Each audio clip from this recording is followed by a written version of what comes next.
Jake, welcome to the podcast. Thanks for having me. How you doing? Really good. Joining me from sunny Wales. Yeah, not so sunny Wales, unfortunately. Yeah, it lives up to the stigma. So we're going to do what I think, hopefully, that people listening to this are going to find an interesting episode, an interesting conversation. But we're going to try and unpack everything that you've learned over the last 3.5 years into one episode. Yeah, Is what I'll we're try trying and to keep do. try and keep it short then. No worries. Obviously, you've recently launched your own recruitment business, which we'll sort of touch on here. But before that, to give everyone a bit of context and why we're going to focus on the last sort of 3.5 or so years of your career. And if I get any of this wrong, let me know. No problems. In terms of like the key bits of information. So you joined a business called Yoke, a multi-division recruitment business. So they do multiple different sectors. Yep. And you joined them in 2021 to set up the contract piece. Yeah. Right. And if there's anyone listening to this episode that recruits in contract, I'm sure at some point someone has tried to sell you the dream of setting up a contract division because they have so many clients that they do business with on the permanent side. Like you gave me some really cool stats. So Yoke are really known in Wales. They did over the last 15 years. They've done placements with like 1,000 different businesses. Yeah. So the idea here is like, surely we can, we've got all these great relationships, got these great clients. Surely we can start providing contract solutions for them, right? Was the proposition. Yeah, exactly that. So you build that out over the last 3.5 years before you then recently launched your own brand called Meritus. So by the time we got to the sort of end point of that, you was leading a team of 10. Yeah. 3 of those were dedicated to contract. 6 was perm. And the contract piece, this is where I just want to let you know if I get any of this wrong. But that team function that you was running, you got over to 1 million, so 1.25 million. And then end of 2023, you got the weekly GP to 12.5K. Yeah. Yeah. And this was across 4 clients. We're going to go into this, but yeah, you opted for the strategy of more high volume, right? Yeah, sustainable. More protected, less 1 and 2 contractors in sites, and a lot more contractors in lesser clients essentially. Exactly. And there was periods where you was very much on the tools in the trenches building this. Then you then transitioned to non-billing managers. So then you was in the seat of helping people with their strategy and executing through people in your team with the things that you wanted to do on the contract side and the business. Yep. So we thought it'd be a really cool idea to, in this episode, break down essentially if you was going to set up a contract division, a contract book from scratch in a business that has never done contract before, but we're going to assume they have a reputation, a good one, on the perm side. You might be building contract for them in the niche that they've done, or at least there's relationships there that you can leverage. Yep. And we're going to go through a couple of things that we've broken it down when we prepared for this. So we're going to start with, from Jake's perspective, you have to first understand the supply chain and why compliance is absolutely crucial when it comes to contract. It may not be the sexiest thing, but it's the absolute foundation of successful contract solutions. We've then got mapping the employers, the biggest contract users in your industry. How can we figure out who those are? And once we figure those out, what we're doing, which is our next bit, industry knowledge-led sales and pitching contract solutions. And then we've got follow-up and persistence, keep showing up, and then a few other bits as well that we're going to cover. So that's what we're going to break down in this conversation. So should we get into it? Yeah, absolutely. So why don't we just start with like why is compliance important? Like just give us the piece there when it comes to contract. If you're listening to this, you have your own business, you like the idea of recurring revenue, more consistent months once we have contractors or whatever. But even for contract recruiters, listen to this when sometimes maybe you're in that employee mindset. These might not be the things that you think about, right? You're going to have to think about this because you're setting this up. right? And I'm sure some of the business did some of the legwork as well. But you tell us why do we start here when we prepared for this? Why is compliance crucial? I mean, compliance is crucial regardless of what your vocation within recruitment is anyway. But in contract in the UK in particular, there's never been more legislation, there's never been more regulations in place, and thus there's never been more barriers to success. Obviously, everybody knows about what happened with IR35 within the UK if you're within the contract market, and how that affected how the UK's contract market ran in tandem to the rest of the world, and the different regulations we brought into place.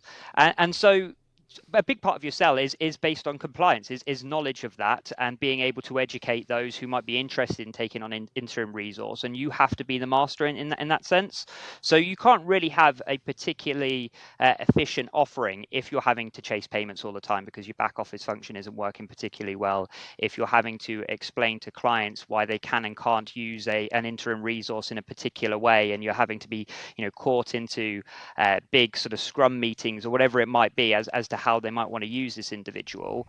So yeah, compliance is incredibly important because it's a great sales pitch, so you can use it to your advantage to make tangible outcomes. It manages a massive workflow in the future. If you've got 30, 40, 50 contractors working under your belt, you obviously want to be spending as little time trying to fight fires or anything like that as possible in order to keep expanding and keep growing and leveling up your contract base. But also there's a lot in there to do with I guess the consciousness side of things. When you're putting a contractor into a work placement, there's a lot you need to think about. They are in a far less stable vocation, in a far less stable way of working. They might have mortgages, they might have families, they might have all sorts of different sort of pieces there which they have to think about, and you become their custodian at that point. So you make sure that they are constantly compliant and they're able to carry out a stable piece of work, that there's no volatility there's nothing that might catch them out of guard. So yeah, there's lots of things to think about. If you get that right early on, then it obviously makes life much easier thereafter. And the other thing I thought was really interesting about this when you framed this was, because being truthful, I think I told you when I worked in recruitment, it was all perm. So I'm definitely going to add to someone that may not know everything here in this conversation. But you said to me, like quite passionately, you've got to really first understand the supply chain.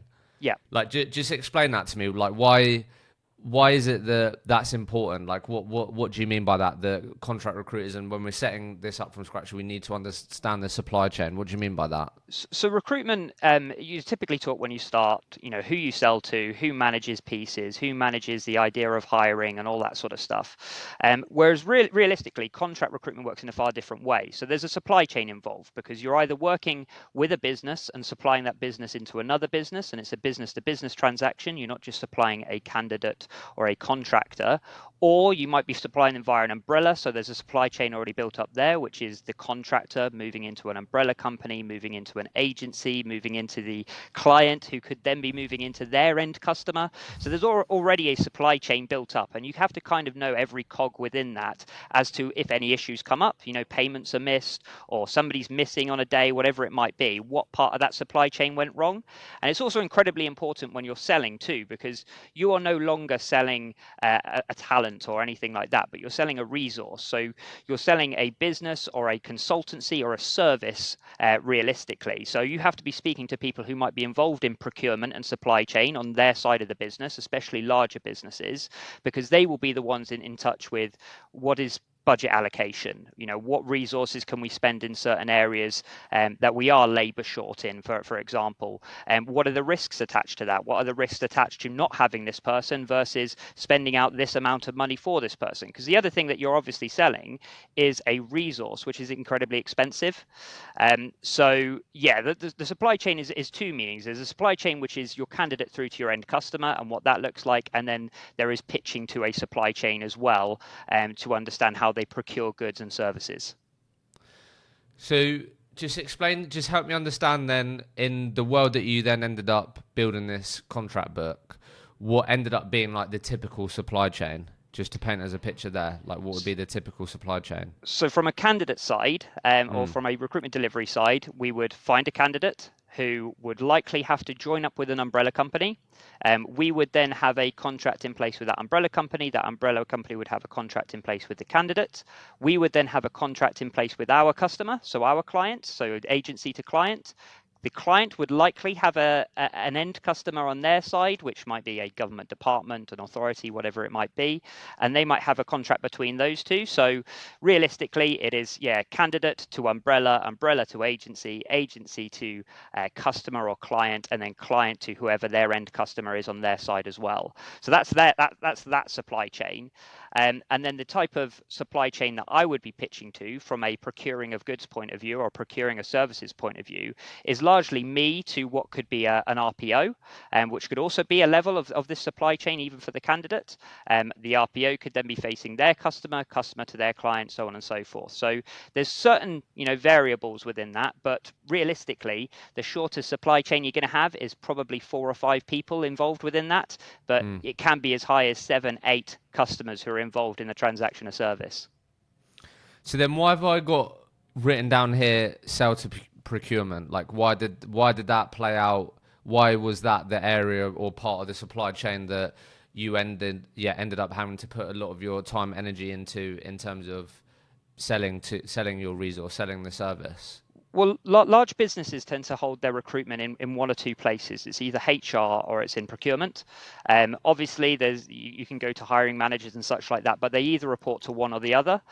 For me, what is more relevant for contract is procurement, because it's the procurement people who will be understanding what their agency spend is, what their wallet share is, all that sort of piece, and then also what the spend is on goods and services. So, say for example, they're delivering a technology project and they are going out to market to outsource the development of the project, and then they may be also getting agency staff in to support them on the maintenance of that project, whatever it might be. They've got the whole cost allocation for that. So realistically, what I would then do is go into whoever that procurement manager is or head of procurement is and say, look, what's the spend that you've currently got on the goods and services within that? Kind of pitch a little bit like you're a project manager, and this is relevant to pretty much every sector in how you procure contract.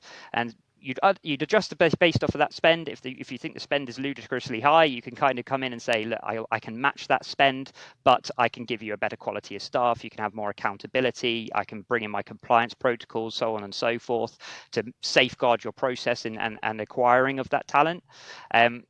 Also, like we're selling to procurement, it's a completely different type of pitch. You're not selling talent or a candidate or anything like that. You are selling a service. You're selling a business to business transaction, which is I am going to find you the right outsourcing platform, and that is potentially a contractor. It could be 10 contractors. It could be 100 contractors, and you have all this cost allocation already. Does this fit your budget? So that's where the sell is quite different. Yeah, I'm going to get into that. But it sounds like then basically, look, I might be wrong here, but did you sort of have to learn the hard way that maybe sometimes you would have conversations or get your hopes up about a potential project that you might be involved in, but you wasn't speaking to procurement, but then learned that they really had the final decision because they had the budget. Is that part of the reason here that you sort of learned that actually, if I try, that's like the root source of like I'm sure there's a few different stakeholders involved, but like if I have no clue or I'm not speaking to anyone that influences the actual budget for these types of projects, which is procurement, I'm not really going to get anywhere near actually getting contractors or being involved. I don't know, is that part of it, or have I got it wrong there? So effectively there'd be a series of sales that I would do, which I'd be passed over from stakeholder to stakeholder to try and find somebody who has the right accountability, and then by the end of it, I would find the right person who was able to sign me off and go through signing a terms of business and all the rest of it, and I would note down what their title would be. And what I noticed after a couple of FTSE 100, FTSE 250 style businesses, really large sort of enterprise businesses that we were bringing on for contract, the end client or the person who was signing off the terms for me was always a category manager, a resource manager, a director of procurement. Right. So it ended up being that really, if I could cut out all this goop that I managed to find on my adventure through and just go straight to the person who obviously has the end accountability anyway, then adjust my pitch based on that. Yeah, okay, sure, that makes sense, right. So let's get on to the next piece then, something that everyone will be familiar with, which is mapping out the employers, mapping out the potential organizations that you could offer this service to, support, provide solutions for. So we put here biggest contract users in your industry. How do I go about doing that? Like, we're talking about building a contract but from scratch. So we've spoken a bit about the supply chain, understanding that, some education around who you might end up having to actually always aim to sell your solution to. So we've understood that. We've got a bit of a grasp of like who's typically involved in working this way. Like where do we start with mapping out the biggest contract users? Are we going to start with? Did you start with the existing clients that that Yoko's been working with, or where do we start here? There's two prong. I mean, if you're going into a business which already has, a strong level of sort of permanent terms of business, which they already have, then you can discover what type of projects they work on. So you'd be taking a look at those businesses, taking a look at their case studies, who they end up working for, the stuff they want to shout about, and then you could start to put together how they manage to create that business and succeed on that business. So there is a certain part which is creating some MI to start with. It's all about market intelligence to start with. So if you're in a business which has clients in terms of business, it is an easier sell because you can wade into these companies and ask them whether they've ever used interim resource or whether they might have made a hire of which didn't work 9 months down the line and they'd been aced out of a rebate because it was too late, or it didn't work 3 or 4 months down the line and similar situation happened, and whether I could supply them a resource of which was interim and they could cut within a week if they weren't happy, and that they could keep me updated with, and that I'd be checking in with this person every week as well to assure that everybody's aligned. So there is that side of things which you could get started. However, if you're going completely from scratch and you know nothing about your market or anything like that, again, you can start with market intelligence, but that can come from a couple of different places. That can come from candidate side first. So say, for example, you're a certain technology recruiter, a software language recruiter, you would type in on the job board, everybody, the Boolean, which brings up the type of candidates that you want to work with and contract, and then you call through each person and see whether you can start mapping out whether there's constant users of contractors, whether they're single-use contractors, anything like that. So you start to build up some names within your technology as to who's hired previously, because that's a good way to start. Once you get that MI, you could obviously take that to market. You could start speaking to your clients and who they're doing projects for. So say, for example, you're speaking to an agency that you want to supply a contractor into, a digital agency or a marketing agency or something like that, and they say that they're doing a project for a big bank. Then you would note down who that big bank is, and then you'd also ask them whether they'd had difficulties with this and whether they had to use a marketing agency or a digital agency before. So you're building out what is, again, a supply chain of people based on MI. So my way of mapping, starting from scratch, is right. Once I've got an idea of who the big target businesses are within my verticals, from doing a bit of research online, doing a bit of candidate work, I would pick that one big prime authority customer. So that big prime account which has 10,000 head count or 100,000 head count globally, and then I would work backwards. So I'd understand, all right, so who supplies the IT services into that business? So like, where do they outsource that to? Who does the marketing within that business? Where do they outsource that to? Who does the IT support for the marketing company that they outsource that stuff to? And then just keep working all the way down, and you'd be surprised that with these huge entity businesses that you could build sort of spider legs of 10, 15, 20 businesses that the ultimate end customer is the prime that you want to deal with. And it's a really easy sell on the way down, because if you win any of those businesses across that supply chain, you sell up and down. So you sell upwards into the businesses to say, look, I work with your outsourced businesses, and you sell below to say, look, I work with a customer that you're already looking to work with in a higher capacity. How about we help each other and have a better service that way? So it can seem complicated, but all you need is that big prime business to start with, and then you just got to start mapping out the companies that they use. Just define like big prime business for me. So for me, it's going to be that business which you can make volume hires with. So you might have, and big prime businesses doesn't necessarily mean a 10,000, 100,000 headcount business, but it means a business in your vertical in which you could place 50 people with. So if that's a development company, a software house, and they have 50, 60 developers, but they're only 100 tall, then that might be a prime business. However, if it's a business that has multiple divisions and one of their divisions just happens to be somewhere where you could place that many people, then that could be your business. So it can be differing sizes, but it has to be relevant to your vertical.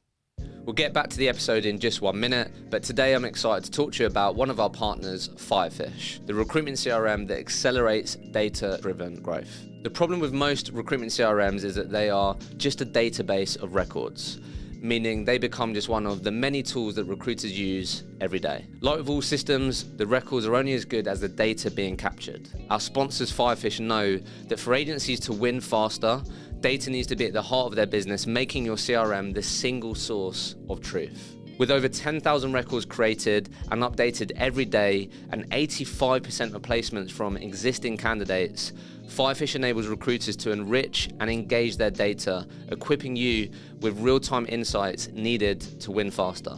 To learn more about Firefish and take advantage of an exclusive Recruitment Mentors podcast offer, make sure you click the link in the show notes and mention the Recruitment Mentors podcast when speaking to the Firefish team.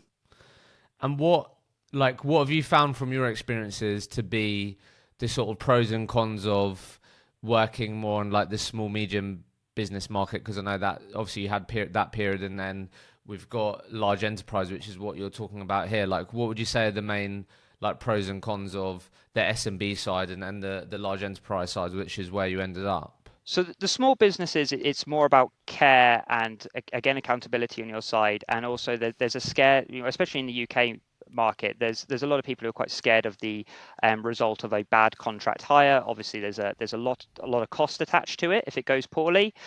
There's also, with IR35 regulations, if that person misses tax now, it's that business that has to fork up the bill and no longer the contractor that has to fork up the bill. So there's the additional cost and risk attached there.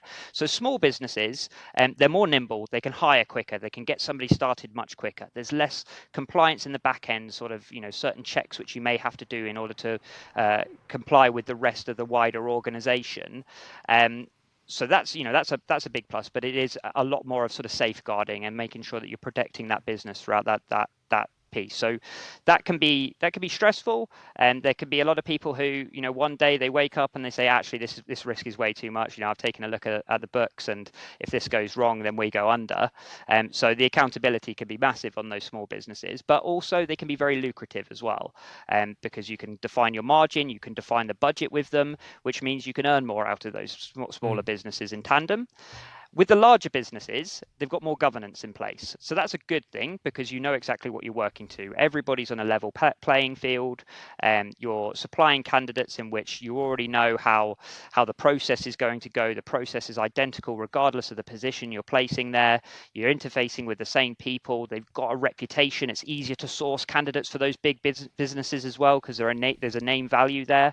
But governance can also create, time-consuming parts of the process. So if you're working with a business that says you have to credit check every candidate, you have to DBS check every candidate, and you, on top of all the registration you already have to do with candidates and the right to work piece that you already have to do with them, suddenly, instead of just placing somebody and they can start on Monday, you place somebody and they can start in November.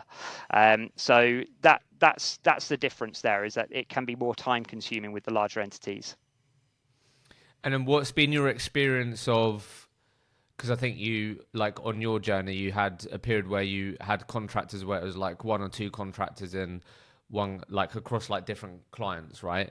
So I feel like your strategy in this as well is that you feel like your contract book is potentially more protected. Yeah. If you have potentially less clients, but because these enterprise companies are more robust, or I guess more protected in that way. Do you want to just explain a bit about that, or your experience with that? Yeah, that's quite intentional, isn't it? Yeah, it absolutely is, and I usually recommend to anybody starting their contract book that the small businesses are the easier to turn around.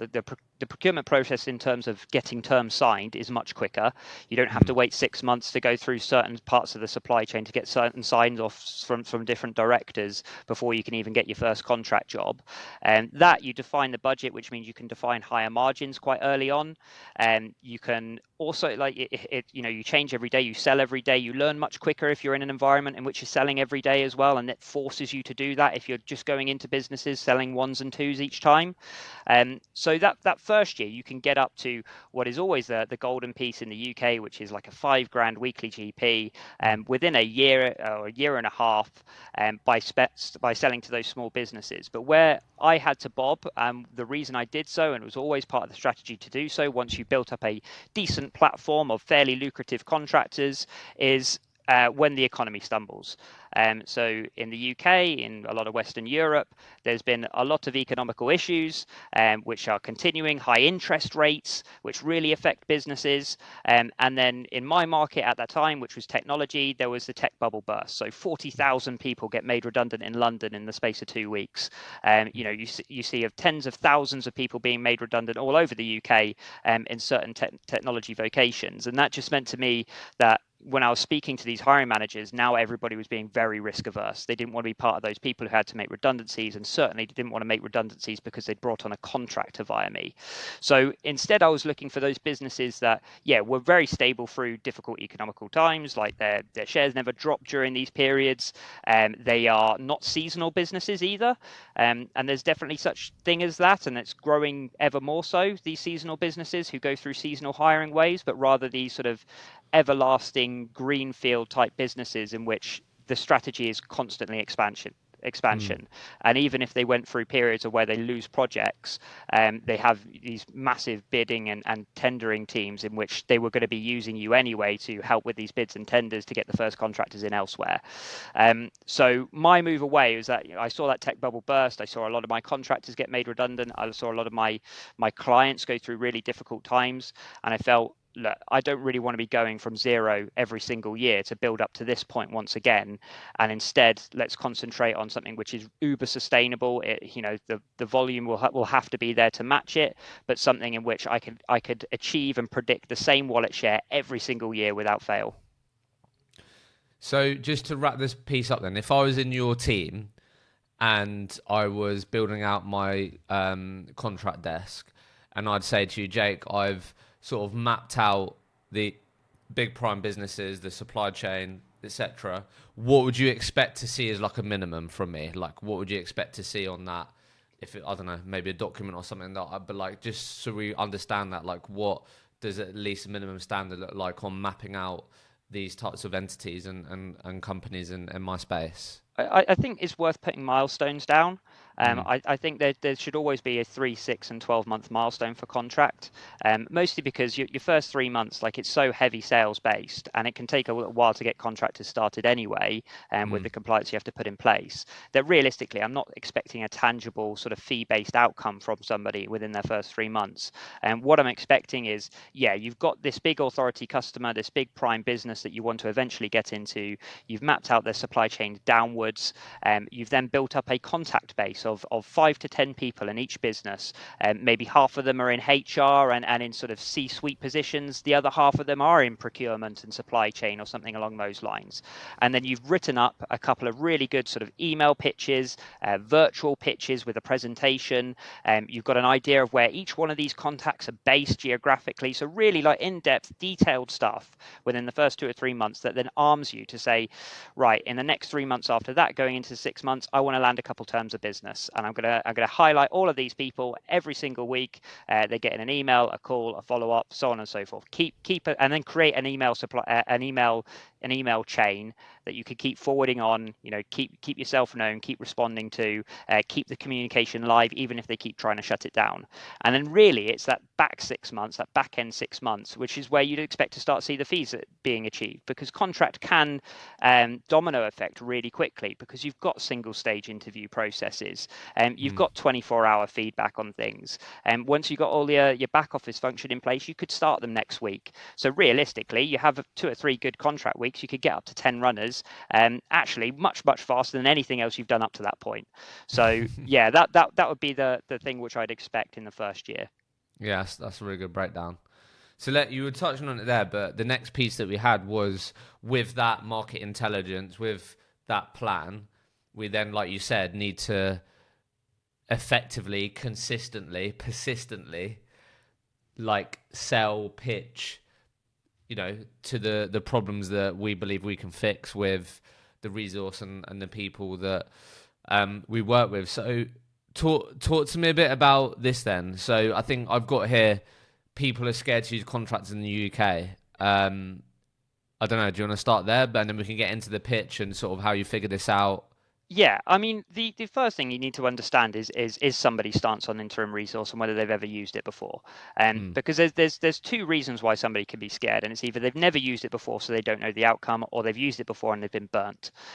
So that's the first thing that you have to define, is how that person feels.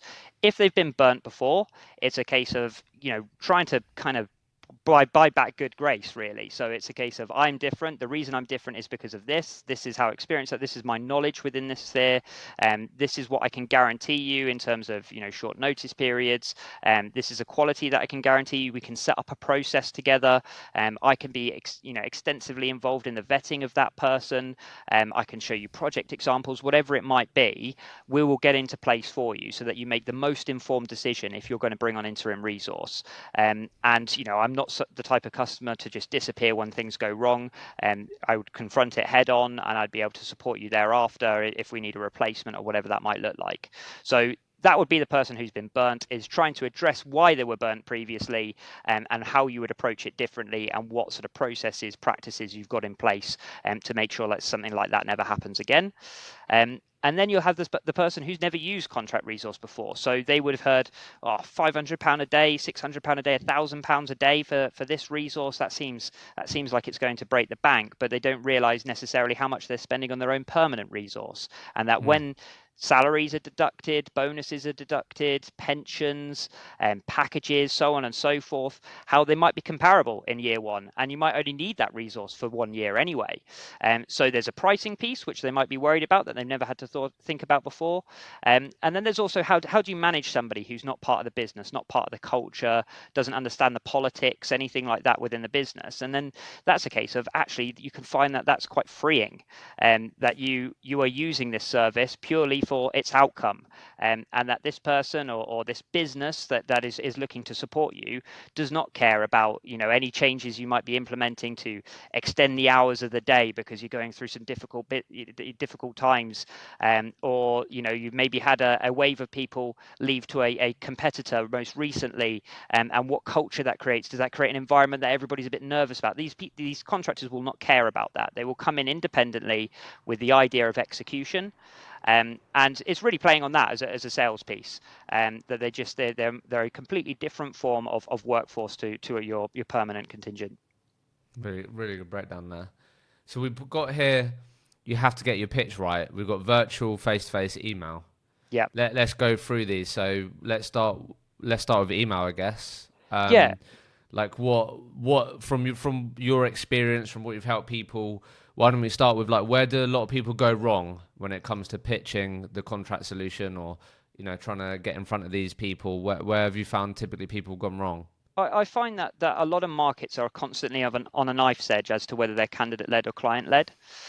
So a lot of people, especially within the contract sphere, they pick up a candidate and they look to spec out, and they look to make sure they put that in front of the hiring managers that they want to be a part of, and that's their only sell. But realistically, unless that business that you're selling to themselves are, shotguns for hire or anything like that, they don't necessarily care about the one candidate that you're showing to them right now, but they care rather about what the service is that you're going to be providing. So I'm not really a candidate-led person. And a lot of that is down to the markets that I work within. I appreciate that there's other markets out there which that's far more relevant to, but to me it's a case of understanding where they are as a business at the moment, and what part of their business is disappointing whenever they bring up their meetings, and what issues that I know that they have in terms of, if I'm seeing profiles from their business on the job boards or whatever it might be, or people who have fled during redundancies and such like that, and what went wrong there, and why there are issues along those pieces. And then my email cell will largely be like, look, this is who I am within the industry. These are a couple of the people that I work with. If name value gives you some clout, and that gives you some assurance, I'll then move on to, here's my service lines. Here's the vertical markets that we specialize in, as a multifaceted business as Yoke are. Here's a case study attached as to a grouping of hires I've made before. Here's some free MI that you could use whether you want it or not, which are really deep dive salary surveys or market surveys or trends, anything like that. And look, I'm not expecting anything immediately off the back of this email, but I appreciate you've got a really comprehensive service piece there, of which when you look back in your emails and you say, God, I really wish I had this thing right now, and you keyword search your emails, I will likely be at the top of it every time because I've covered every keyword you'd imagine. And is this, so you're trying to get that all across in one email?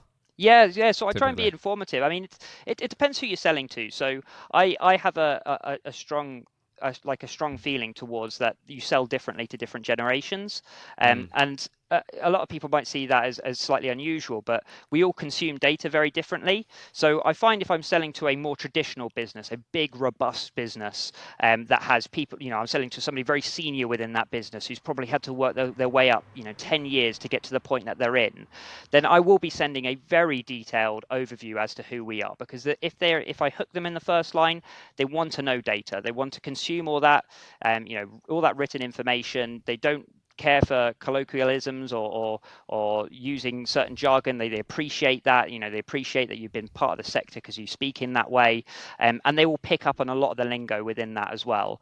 If I'm selling to somebody who's younger, and you see a lot of internal talent teams now, as internal talent is still a relatively new function in a lot of businesses, and they have a lot of young people, they consume data slightly differently. So it would be a much shorter email, probably trying to build rapport a little bit more quickly, about some of the posts I've seen on their LinkedIn, maybe linking in a video which I thought might be relevant to them, based off of what I've seen, what they've been posting, just to give them a bit of information, because people like certainly younger people like consuming videos and everything that you do, for example. So I'd maybe link that to them, and then we can build the more heavy stuff later in the email chain. So I do modify it depending on the person, but largely because I'm selling to those larger businesses, I will probably send an absolute thesaurus of words over to them. And how, like, what's important on a virtual pitch then? So we put that. So when you say that, do you mean like how you introduce yourself on Zoom calls and how you explain your services? Is that what we're talking about here? Yeah, and there's also a confidence. So virtual pitching and Teams call pitching is obviously very different to what we would have done back in the day, going onto site or anything like that. And so it's an art form that people are kind of just getting to grips to now, because it's difficult. Like even you and I speaking over a podcast, like you sort of build out each other when people are loosening up or whatever it might be. And it's similar when you're pitching to a client in recruitment over Teams or over whatever. So for me, I enter quite I guess it's just my own attitude or personality. I'll go in quite casual. And I'll talk the usual British thing, talk a bit about the weather, talk about what you've been up to over the weekend, make a bit of a jibe at it, all that sort of stuff. Try and take away from the killing points which come thereafter, because that can seem so serious and not particularly relationship built. So I try to build an atmosphere which is a little bit more jovial, a little bit more comfortable for everybody involved. And if anything, they could take away from that call that they didn't waste half an hour. So start with that, and then my virtual pitch will kind of get into, and I would have studied a lot of this sort of stuff before I go into a pitch. Everything will be off the top of the head. I'm not reading from notes. I'm not, as they're talking, noting down as well. I'm not a big person who's just a note taker whenever somebody's talking back to them about their requirements. I try and hit it face on, because you can record meetings. Most people should be recording meetings and asking about it. You can look back for notes thereafter, but you want to be making eye contact, and you want to be speaking to somebody as if you're having a dialogue about something, and not just somebody who's there to administer some details that you want, writing down the job description for you. And so you shared some of those bits there.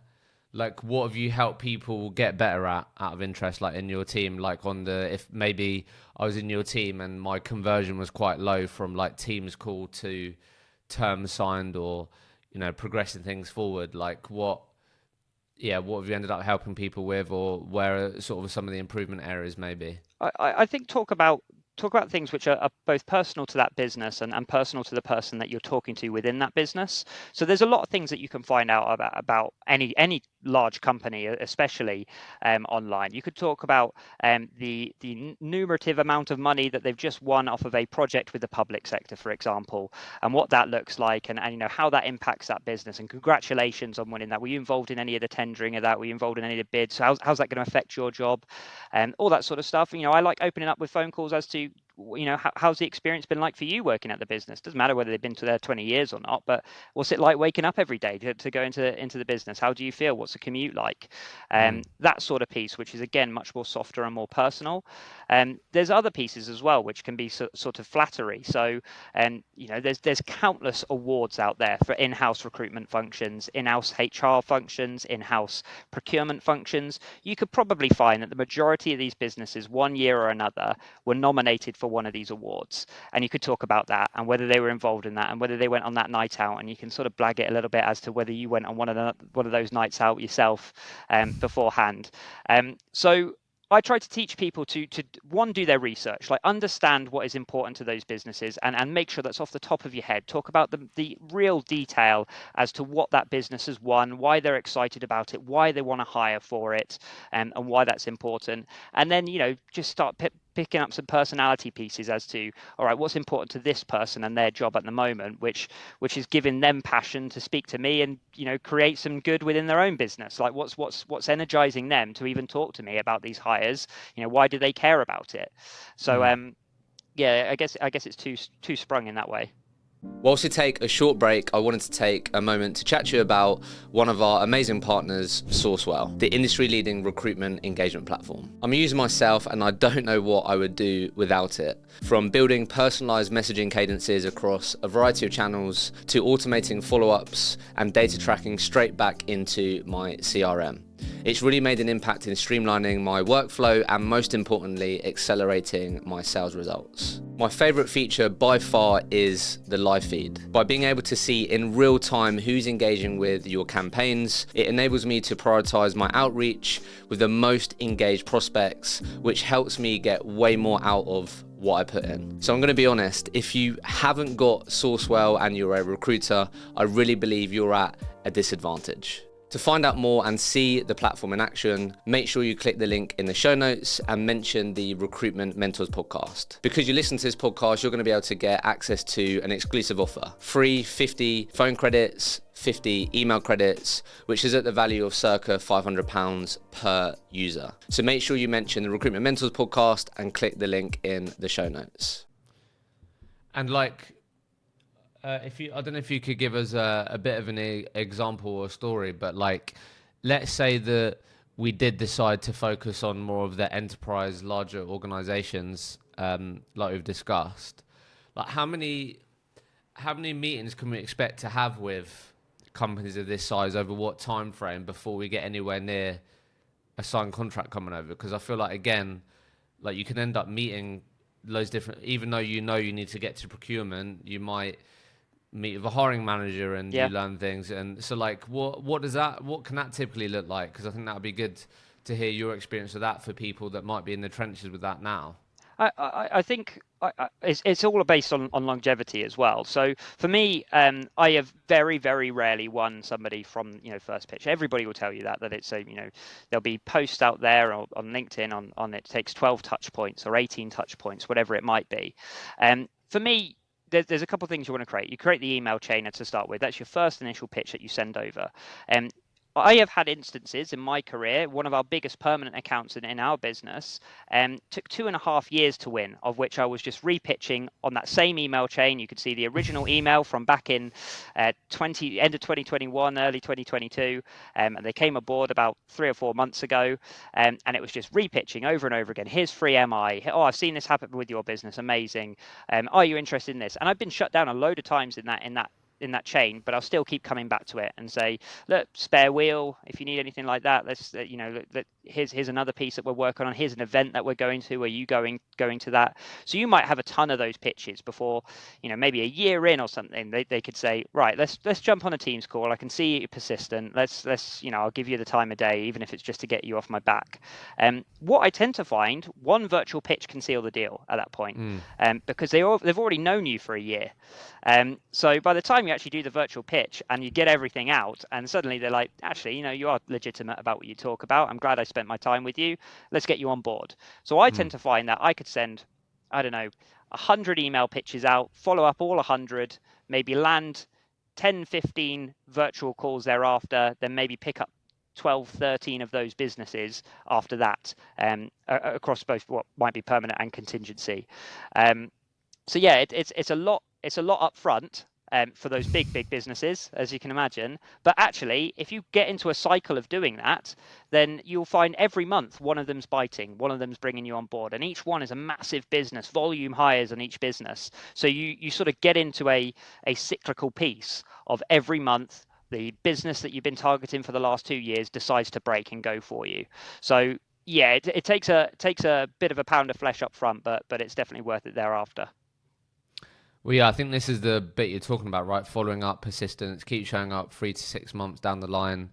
But most importantly, use that initial upfront work of the planning, the strategy on the organizations that you want to be aiming to work with over the 2-year period or whatever, and be doing what we're just talking about here with 3, 4, 5, 10, 15 of those organizations at the same time. Yeah. Is the key. Yeah. I mean, I'm never just putting on my laurels. I mean, nor should any recruiter put their full, ambition onto one client. Like, absolutely, there'll be tons of clients out there on which you believe that you are going to work with someday, and that's how I basically energize this entire process. Is that some of these clients that end up biting 2-3 years down the line, I've always had that ambition that I will work with you, and it's not a case of if, it will be a when. I've just got to keep my energy up, keep my positivity up, and keep going again and again. So for me, like, that's my follow-up culture. Like, follow-up culture is way more important than your first touch point. Your first touch point could be quite bad. Like, you could send over a sloppy email. You could make a pretty jarring and awkward phone call, but it's just to open up the dialogue. Like, no friend that you've ever met, you have an immediate free-flowing conversation. So it's not the same in sales either. So you have to build up to that, and you certainly do build up to it when you've been shut down 6 or 7 times beforehand, and you can have a bit of a laugh about it.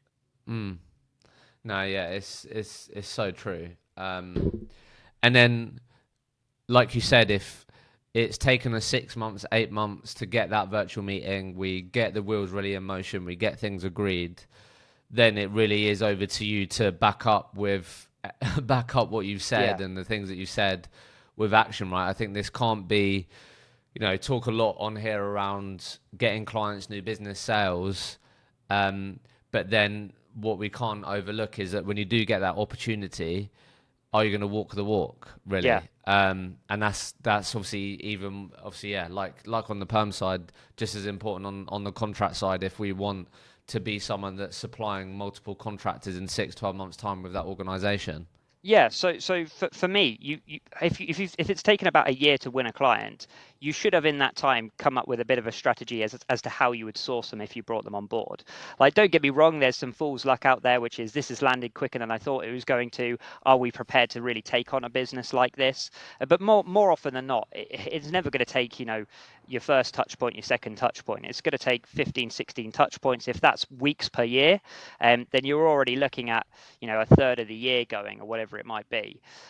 So it's incredibly important, because these businesses, they are just as easy to lose as they are to, easy to ignore you up front. So, should you sell this big dream over the space of a year or two, and you come on and even from your early days, you're a bit of a damp squib, you're not communicating very well, you were just using them as a bit of an accolade to get into other businesses, whatever it might be, you'll be found out really quickly, because you're never usually joining you're never usually working with these large enterprises on such a scale without them having prior history or track record of when delivery's gone well for them, or whether they've used other agencies who have been strong. So oftentimes you might, and we'll obviously talk about this in a moment, but talk about like tiering of clients.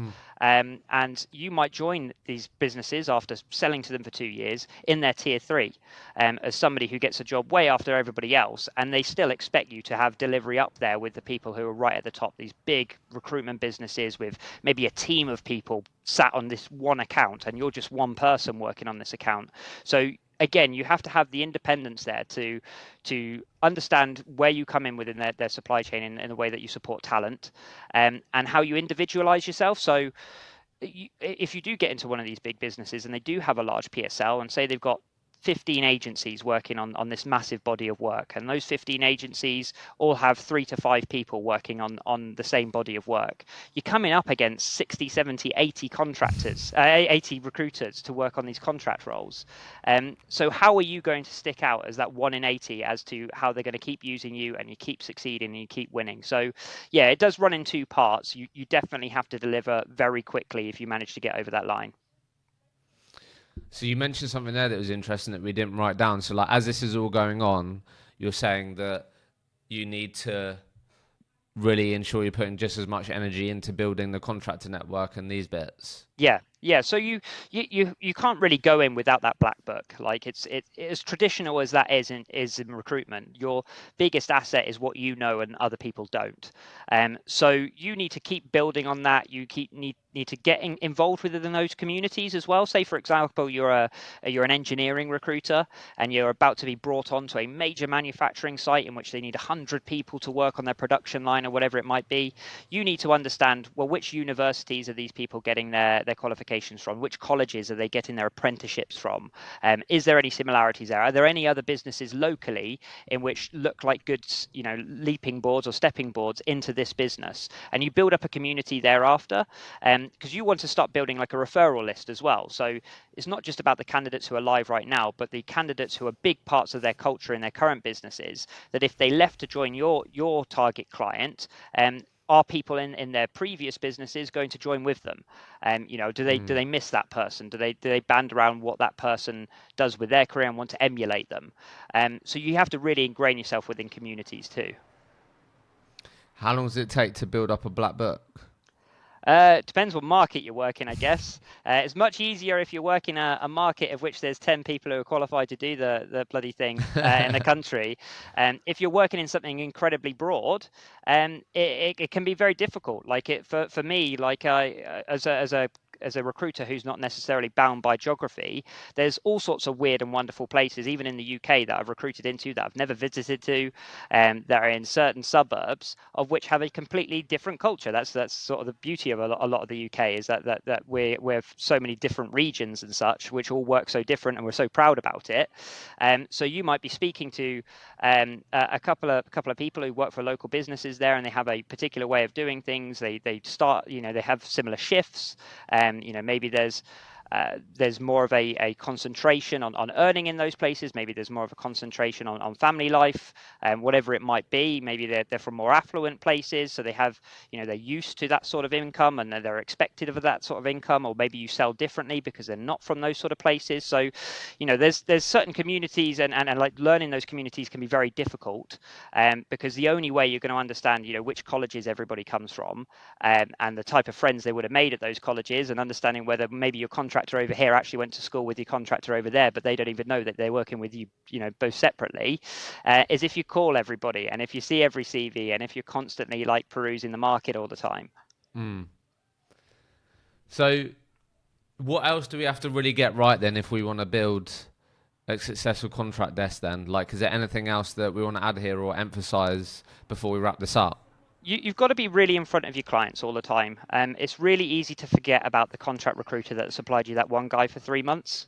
It's not the same as being a permanent recruiter that you fall back on, once or twice a year to help you with a little bit of labor shortage, which you always go through, like expected retention issues or whatever it might be. For me, the contract recruiter has to be front and center, constantly just forcing opportunity, like forcing errors, forcing opportunities for themselves. And so by doing so, they need to constantly have their calendar full. Every contract recruiter shouldn't really be able to move for 15 minutes in the day without having another call booked in with a candidate or a client, or being in front of somebody, or even just I've got 5-minute intervals booked in my calendar just to send a follow-up to a client. So I can be quite methodical in that approach, but what it does mean is that my brand is everywhere. My individualism within the market, who I am and what I do, is in front of 500 to 1,000 people every day or two, and that's really important. Like when you start to build these communities and such, and you're looking for ratios of people that come back to you, it's much easier to land 1 in 10, 1 in 20 people to 1 in 1,000 people, but you certainly give yourselves far more opportunities. So yeah, but I guess my final thing would be just be in front of everyone, push your brand out there all the time, and make sure that people can't forget you. And what are you really doubling down on now with the new business that you think should enable you to, achieve the things that you want to with that? We've got quite a unique proposition now as somebody who have never been ashamed of that this is the way that we do things, and that we only really concentrate on volume, sort of mass scale businesses. And with that, it's that puts us into a unique space where there's only a few of us in the UK that they can use anyway, and we're the newest people on the block, so people want to test us and see whether we do things differently. So we're in the game right now, even though we are inundated, we are full of roles that we're delivering on, and we're working really hard to get across things. Now's an excellent time to sell, because we've got a new practice that's right at the peak of its first stage of development, and we've got excellent case studies which are now in the hundreds of people that we've supplied into a single business, and that could be remarkable for an entity of our size, comparatively to the big names of the market. So where we're at the moment is looking to double down within this space and keep growing. We've got now clients that we've worked with for a couple of years in this capacity. They're not going anywhere as long as we keep our delivery really, really strong, and that I'm very confident in. So it's about adding ones and twos in terms of clients, every 2 or 3 months, and seeing how we can grow teams around these offerings. Love it. I mean, that was a pretty intensive breakdown. Yeah, well, yeah, you should ask the rest of the team what I think. No, but look, I know we went in a few different areas there, but hopefully for everyone listening, there's, got quite technical, but hopefully this is the type of thing that can help people get even more out of, what they're trying to achieve. I think whenever I speak to people like you, I think like you said, as part of the journey, like contract recruitment can be really thankless for a long time before you start really seeing the rewards of your hard work, right? Yeah. But then at the same time, like you said, which I thought was quite cool to hear, was things can change really quickly as well. Like if you've kept showing up and you've kept giving yourself the opportunity to be given an opportunity by these employers and these organizations, very quickly things can change for you in a positive way. But it's just making sure that you're working hard, obviously, but also that you're working hard and applying energy to the right strategy, mapping out the organizations, being smart about the supply chain, working downwards, as you said. You're always making sure that you're speaking to your network, your niche, you're building that black book, because that's absolutely key. And then just really getting smarter with how you're pitching, who you're pitching to, and making sure that you'll keep showing up. Right. Yeah. And then when you do get the opportunity, that like you take that shit seriously and you really do everything that you can, so then you can really start building the track record, the case studies. So I really respect anyone that, because I know I'd find it really hard whenever I hear people meet people or speak to people that, like, on the recruitment sense, get big enterprise clients on, or speak to people that work in sales that do like enterprise and they do like 1 to 4 deals a year or whatever. I do find that fascinating because there's just so much patience required and strategic things happening. So I find it really interesting and also really respect it a lot, because I know there's a lot of things that, there's a lot of patience baked into it, right? So I think it's really cool that what you've ended up building for them, and now obviously what you're going to be building with your own brand. Yeah, and I guess as like an epilogue which sort of tags on to what you've just said there, is not to compare yourself to other people. There are so many different ways of doing this, and that all work in their certain capacity. Some works better for other people. Some takes a little bit longer, whatever it might be. But patience is really important. Patience, a strong process, stick to the plan, don't deviate, and it doesn't matter whether you are the person who only has to place 4 people a year and they live pretty happy, or whether you're the person who has to place 100 people in a year. To hit your targets. It all works. There's validity of it everywhere, and everybody wishes for the stuff that they don't have. So yeah, absolutely, not to compare yourself to one another. Love it. Jake, thanks so much for joining me in the pod. Thanks very much. Cheers.